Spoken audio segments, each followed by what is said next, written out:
Assalamualaikum warahmatullahi wabarakatuh. Kembali bersama saya Dr. Ilan, sang Observer of Life. Di video kali ini kembali saya bersama dengan salah satu peserta UMP yang hari ini adalah hari terakhirnya di UMP dan besok sudah berubah statusnya dari peserta menjadi alumni.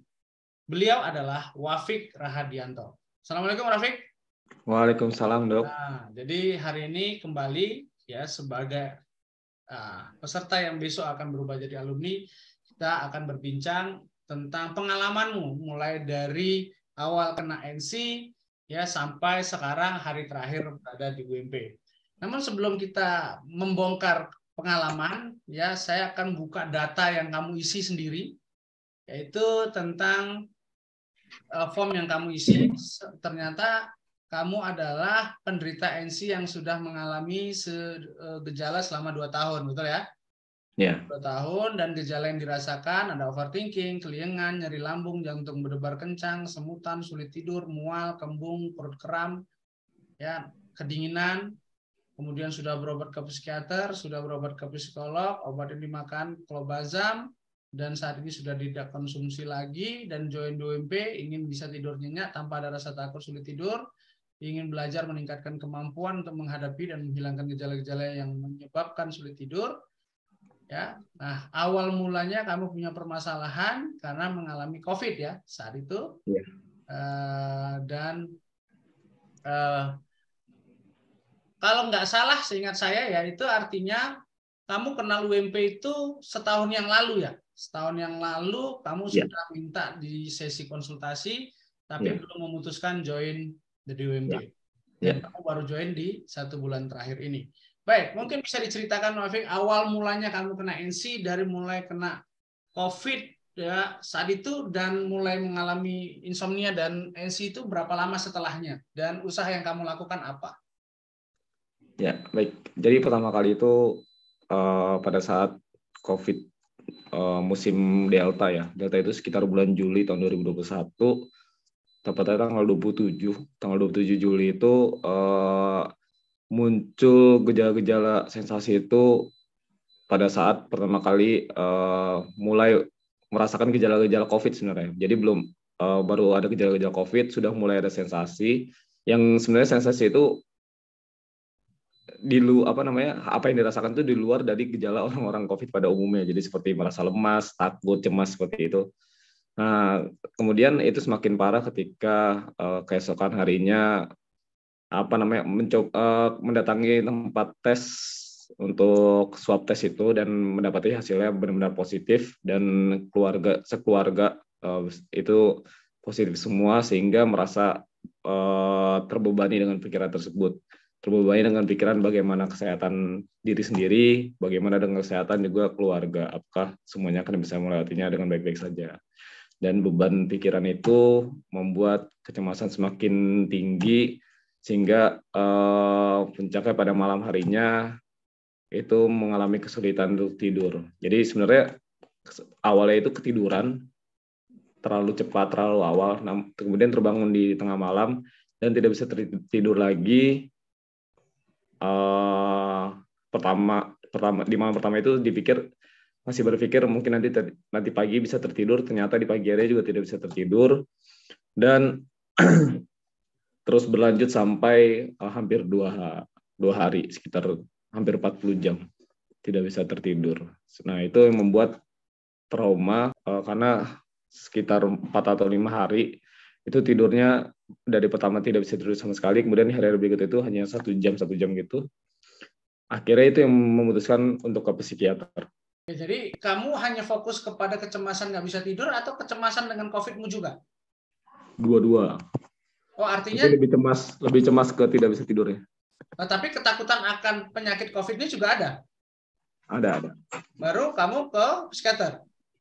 Ke psikiater itu setelah sekitar 3 bulan setelah kejadian yang tidak tidur 2 hari itu, akhirnya kambuh lagi, benar-benar tidak bisa tidur lagi. Kan tadinya hanya takut-takut tidak bisa tidur, tapi akhirnya benar-benar nggak bisa tidur lagi.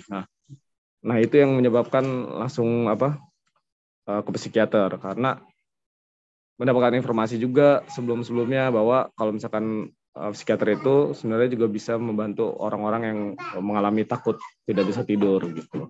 Hmm. Terus berapa lama berobat di situ? Ya, di psikiater itu sekitar 6 bulan dok selesainya berarti. Itu Nah, sebelum itu konsultasi sama saya atau sesudah konsultasi sama saya? jadi kalau seingat saya itu berjalan 1 bulan atau 2 bulan di psikiater, Oh. itu saya nemuin yang UMB itu dok. Nah mungkin kalau tidak salah disitulah mencoba untuk konsultasi sama dokter Dilan waktu itu. Jadi Artinya kamu 1 masih bulan jalan dalam 2 bulan. proses perjalanan pengobatan? Iya, 2 bulanan kalau salah. Nah, 1 atau artinya 2 selama bulan. 2 bulan kamu mencari pencarian pengobatan di luar daripada obat itu sendiri? Betul, betul. Oke, dan kamu selama 1 bulan 2 bulan itu apa yang kamu rasakan? Kenapa kamu mencari pencarian dari luar? Apakah masalah mudah tertangani? Ya, karena masalahnya sebenarnya di psikolog atau psikiater juga dikasih tahu bahwa untuk ini kalau misalkan obat itu tidak benar-benar sebagai peran utama untuk penyembuh. Penyembuhnya itu dari diri sendiri. Dan salah satunya ya itu memperbaiki pola hidup, pola pikir gitu. Nah, saya mencari-cari dah bagaimana cara memperbaiki hal itu gitu kan. Makanya macam-macam ada opsinya seperti hipnoterapi atau apa segala macam.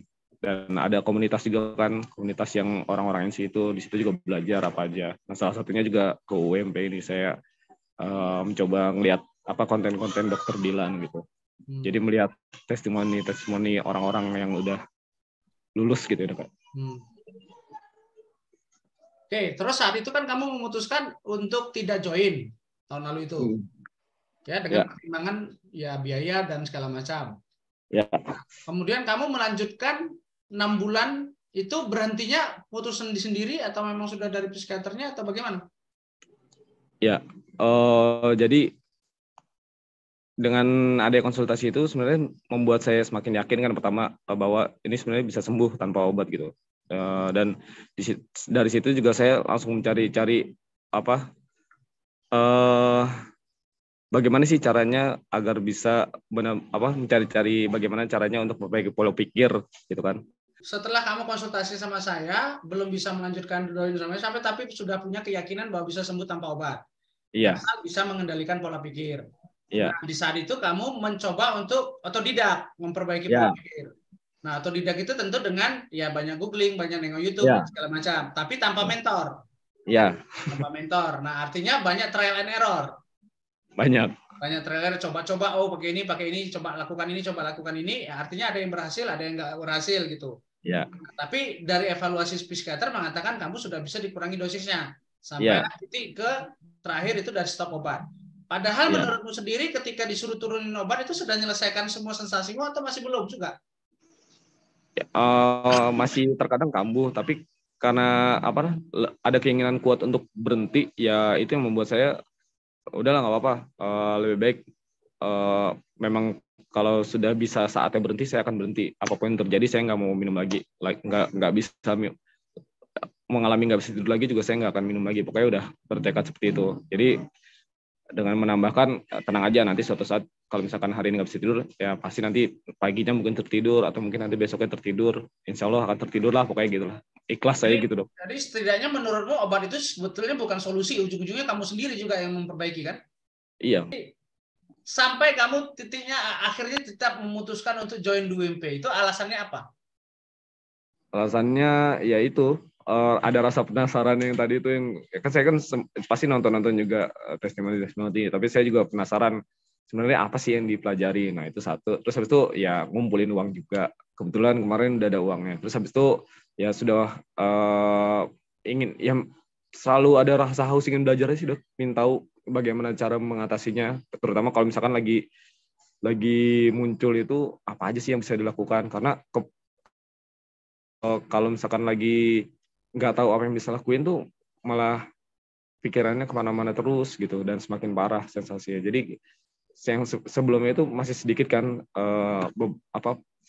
apa namanya modal ilmu atau keterampilan yang bisa dilakukannya gitu. Jadi ya pas lagi muncul sensasi ya cuman sedikit hal yang bisa lakuin gitu, dan sisanya ya tenggelam lagi dalam pikirannya gitu. Jadi pengen belajar lebih banyak lagi apa-apa saja yang bisa dilakukan untuk mengelola atau keterampilan yang digunakan untuk mengelola sensasi sih.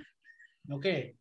Nah, berarti kamu merasa setelah join di UMP udah banyak ilmu yang kamu dapatkan sebagai modal untuk mengatasi segala sensasimu. Iya, dapat banyak tambahan modal. Oke. Kalau dibicarakan perubahannya, sebelum join UMP kita bicara 3 poin. Skala, frekuensi, durasi, dan skala. Nah, sebelum join UMP, apa sensasinya, durasinya berapa, frekuensinya berapa lama, durasinya berapa lama, dan skalanya berapa tinggi. Dan setelah kamu sudah mempelajari dari UMP, perubahannya bagaimana? Apakah sensasi tidurnya, apakah sensasi debar-debarnya, lambungnya, lemesnya, atau apanya itu gimana? Skalanya, nah skalanya lumayan tuh. Kalau lagi muncul sensasi bisa sampai 7-8 kali. Oke. Kemudian setelah join di UMP? Setelah join di UMP, untuk frekuensi yang terkait sensasi yang terkait perut, berdebar, lemas itu sudah ini UMP 1 bulan ya, berarti kan. Nah 1 bulan ini baru ngerasain yang perut itu aja baru kemarin, berarti baru sekali. Kemarin juga karena ini kali kecapean banget sih emang. Jadi terus lagi sakit juga, kemarin sempat demam dan karena udah lama nggak sakit, mungkin beberapa bulan nggak pernah sakit, jadi sekalinya sakit ya muncul lagi tuh pikiran-pikiran negatif kan. Nah itu yang kemarin, tapi langsung bisa mengelola gitu kan. Menurutmu sendiri penilaianmu tentang UMP itu seperti apa? UMP itu ya sesuai judulnya, upgrade mental power. Di sini benar-benar diajarkan bagaimana kita mengembangkan kekuatan mental kita, kekuatan emosi kita. Selain diajarkan terkait pengetahuannya, juga diajarkan tentang keterampilannya, sehingga bisa langsung menerjemahkan pengetahuan itu dengan nyata gitu, dengan hal yang bisa dilakukan.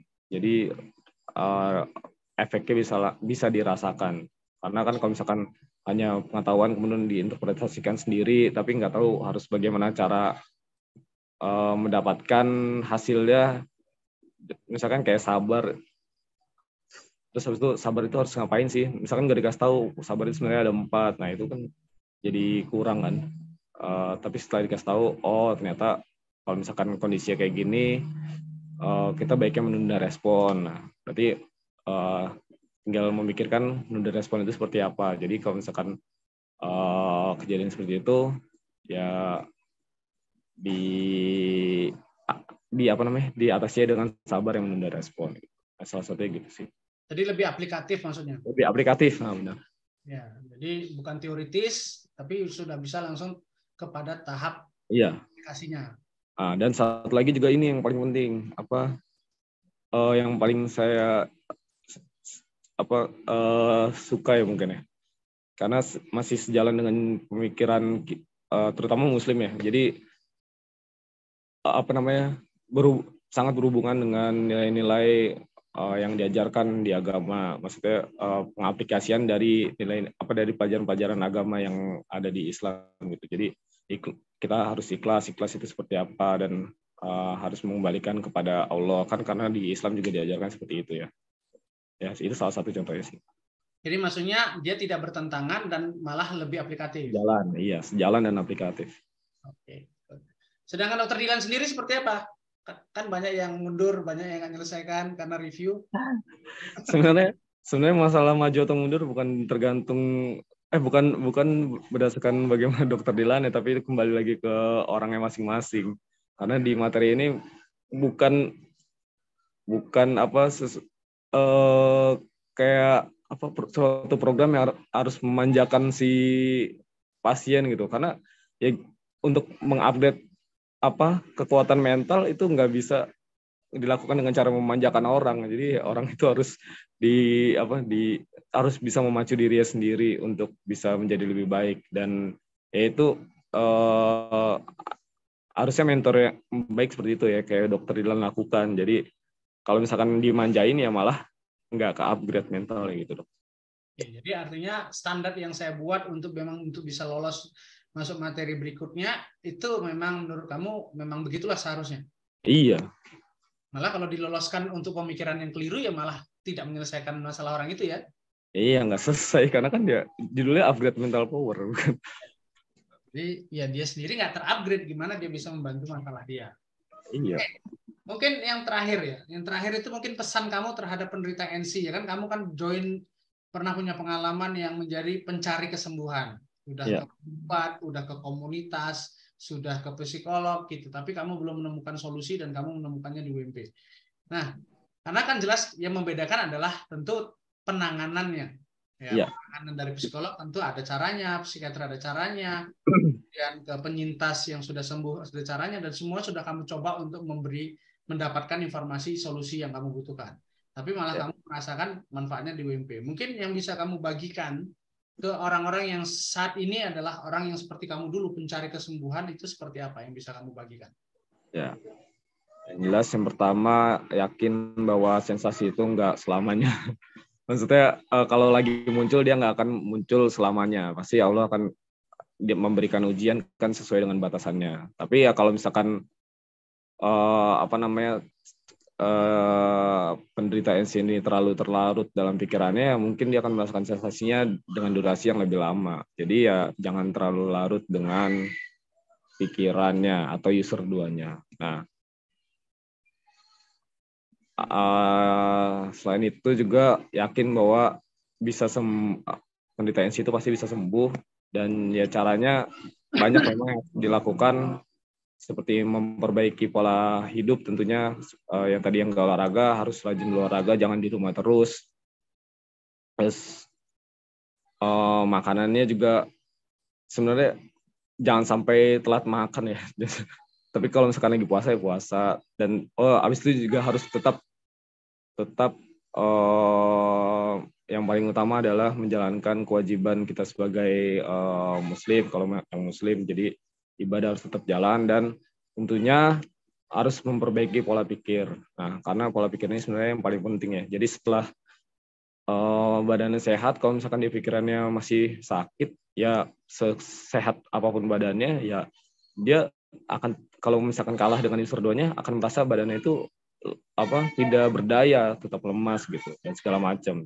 Jadi memang pola pikir harus diperbaiki, dan yang bisa memperbaiki pola pikir kalian adalah diri kalian sendiri. Tapi kalian perlu mentor untuk bisa memperbaiki pola pikir kalian, dan juga memerlukan ilmu terkait apa itu NC, sebenarnya apa yang kalian alami, apa penyebabnya, apa yang harus, kemudian baru setelah tahu penyebabnya, baru mencari apa yang harus dilakukan untuk menghilangkan sebab itu, atau asap atau api dari masalah kalian.